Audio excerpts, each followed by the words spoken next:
ലോക തലസ്ഥാനം എന്ന് വിശേഷിപ്പിക്കാവുന്ന ന്യൂയോർക്ക് സിറ്റിയിലെ മേയർ തെരഞ്ഞെടുപ്പിൽ മത്സരിക്കുന്ന ഡെമോക്രറ്റിക് സ്ഥാനാർത്ഥിയായ സഹ്റാൻ മമദാനിയുടെ വികാരനിർഭരമായ ഒരു പ്രസംഗം കഴിഞ്ഞ ദിവസം കേൾക്കാനിടയായി. തനിക്കെതിരെ നടക്കുന്ന വംശീയ വിദ്വേഷ പരാമർശങ്ങളെക്കുറിച്ചായിരുന്നു അദ്ദേഹം സംസാരിച്ചിരുന്നത്. പ്രസംഗത്തിനിടയ്ക്ക് വിതുമ്പുകയുണ്ടായി.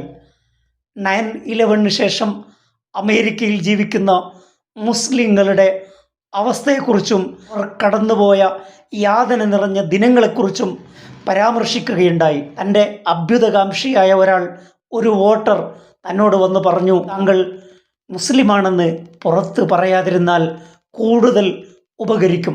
പോളറൈസ്ഡ് ചെയ്യപ്പെട്ട അമേരിക്കയിലെ സവിശേഷ സാഹചര്യത്തിൽ നിഷ്കളങ്കനായ ആ മനുഷ്യൻ്റെ ഉപദേശം എന്നെ ഏറെ ചിന്തിപ്പിച്ചു എന്നാണ് മമദാനി പറയുന്നത്.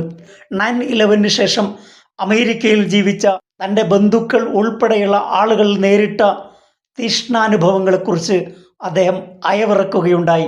വിദ്വേഷ പ്രചാരണത്തിൻ്റെയും ആൻറ്റി മുസ്ലിം ക്യാമ്പയിൻ്റെയും പാരമ്യതയിലെത്തിയപ്പോഴാണ് അദ്ദേഹം വികാരനിർഭരനായി ഇത്തരം കാര്യങ്ങൾ പറഞ്ഞത്. ആൻഡ്രൂ കൊമോ തന്നെ വലിയ രീതിയിൽ അറ്റാക്ക് ചെയ്യുന്നുവെന്നും അദ്ദേഹം ഒരു റേഡിയോ ഷോയിൽ പറഞ്ഞത് 9/11 ഇപ്പോൾ സംഭവിക്കുകയാണെങ്കിൽ മമദാനി ഈ സീറ്റിലിരുന്ന് സന്തോഷവും ആഹ്ലാദവും പ്രകടിപ്പിക്കുമെന്നായിരുന്നു. ഇത് എന്നെ മാത്രം ബാധിക്കുന്ന പ്രശ്നമല്ല, ന്യൂയോർക്ക് സിറ്റിയിൽ താമസിക്കുന്ന മുസ്ലിങ്ങൾക്കെതിരെയുള്ള വിദ്വേഷ പ്രചാരണമാണെന്ന് അദ്ദേഹം പറയുകയുണ്ടായി. അദ്ദേഹത്തിനെതിരെ സംഘടിതമായ ആക്രമണം ഓൺലൈനിലും ഓഫ്ലൈനിലും നിരന്തരമായി നടന്നുകൊണ്ടിരിക്കുകയാണ്. പ്രൈമറി വിജയത്തിന് ശേഷം മമദാനിക്കെതിരെയുള്ള സംഘടിതമായ ആക്രമണം 10 മടങ്ങ് വർദ്ധിച്ചിരിക്കുന്നു എന്നാണ് ടൈം റിപ്പോർട്ട് ചെയ്യുന്നത്. CSOH centre for the study of organised hate എന്ന സ്ഥാപനം നടത്തിയ പഠന റിപ്പോർട്ടിൻ്റെ അടിസ്ഥാനത്തിലാണ് ടൈം മാഗസിൻ ഈ റിപ്പോർട്ട് പ്രസിദ്ധീകരിക്കുന്നത്. പ്രൈമറി വിജയം നേടിയ ശേഷമാണ് സംഘടിതമായ തോതിൽ മമദാനിക്കെതിരെ ആക്രമണം അഴിച്ചുവിട്ടത്. ജൂൺ 13-നും 30-നും ഇടയിൽ മാത്രം മമദാനിയെ വംശീയവും വർഗീയവുമായ പരാമർശങ്ങൾ നടത്തിക്കൊണ്ട് 6669 പോസ്റ്റുകളാണ് പബ്ലിഷ് ചെയ്യപ്പെട്ടത്.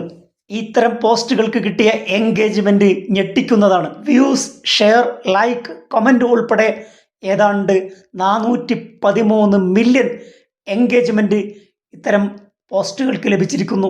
ഡൊണാൾഡ് ട്രംപ് തന്നെ മമദാനിയെ വിമർശിച്ചുകൊണ്ട് രംഗത്ത് വരികയും മമദാനി കൗണ്ടർ ആർഗ്യുമെൻ്റ് ട്രംപുമായി നടത്തുകയും ചെയ്തിരുന്നു.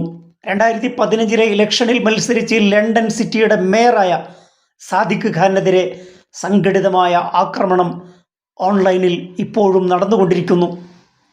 GLA എന്ന് പറയുന്ന ഗ്രേറ്റ് ലണ്ടൻ അതോറിറ്റി പുറത്തുവിട്ട കണക്ക് പ്രകാരം 2019 ശേഷം ഏറ്റവും കൂടുതൽ ഇസ്ലാമോഫോബിക് പോസ്റ്റുകൾ സാദിഖ് ഖാനെതിരെ മെൻഷൻ ചെയ്തുകൊണ്ട് പബ്ലിഷ് ചെയ്തത് 2024 വംശീയ ഉള്ളടക്കമുള്ള അദ്ദേഹത്തെ മെൻഷൻ ചെയ്തുകൊണ്ടുള്ള ഇസ്ലാമോഫോബിക് പോസ്റ്റുകളുടെ എണ്ണം 28,000 2019 സാദിഖ് ഖാനെതിരെ ട്രംപ് ആക്ഷേപങ്ങൾ ചൊരിഞ്ഞിരുന്നു.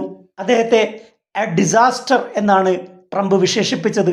മറ്റൊരിക്കൽ ട്രംപ് പറഞ്ഞത് എ നാഷണൽ ഡിസ്ഗ്രേസ് എന്നാണ്. ഇത്തരം പരാമർശങ്ങൾക്ക് ശേഷം സാദിഖ് ഖാനെതിരെയുള്ള പോസ്റ്റുകൾ 2019 41,871 വർദ്ധിച്ചു.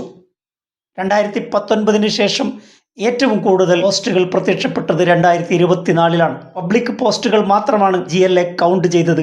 2015 മുതൽ 2024 അവസാനം വരെ സാദിഖ് ഖാനെതിരെ വിദ്വേഷ പോസ്റ്റുകളുടെ എണ്ണം 1,24,390 പോസ്റ്റുകളാണ്. സാദിഖ് ഖാനെതിരെയും മമദാനിക്കെതിരെയുമുള്ള പോസ്റ്റുകളിൽ 90% വരുന്നത് ഇലോൺ മസ്കിൻ്റെ എക്സ് പ്ലാറ്റ്ഫോമിൽ നിന്നാണ്.